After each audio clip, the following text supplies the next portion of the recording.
এমন একটা গ্রামে 100%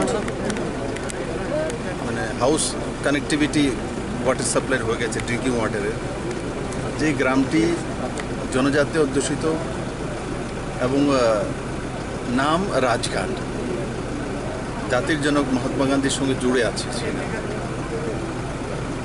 আমরা প্ল্যান করে এই গ্রামটাকে 100% করব এমন কোনো সিদ্ধান্ত নেইনি, আপনি আপে হয়ে গেছে। তো আমার এতটাই, যখন সরকারের নিয়ত ভালো থাকে তো আপনি আপ সব কিছু ভালো হয়।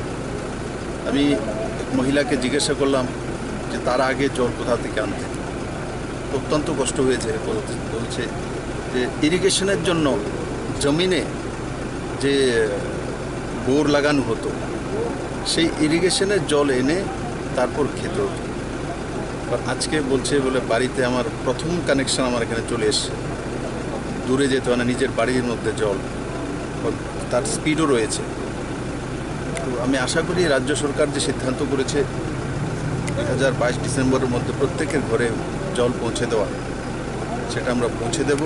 তার লফুঙ্গা ব্লকের 2020-21 আমরা সম্পূর্ণ ব্লক করতে সক্ষম হব, আমরা টার্গেট রেখেছি। আমি আশা করি তাতে ত্রিপুরার জনমানসে একটা বিরাট পরিবর্তন আসবে। আর যে হেলথ সার্ভিসে বিশেষ করে এই জলের কারণে পেটের রোগ, জলের কারণে আমেশা, জলের কারণে ম্যালেরিয়া, এসবগুলো জলের কারণে। যেই মাত্র আমরা এই শুদ্ধ পানীয় জল বাড়িতে পৌঁছে দেব, তো আপনি যে মানুষের বিভিন্ন রোগ জীবাণু কম হয়ে যাবে, তার সঙ্গে ডাইরেক্ট সম্পর্ক রয়েছে। তাই আশা করি তাতে মানুষ হেলদিও হবে আর শুদ্ধ পানীয় জল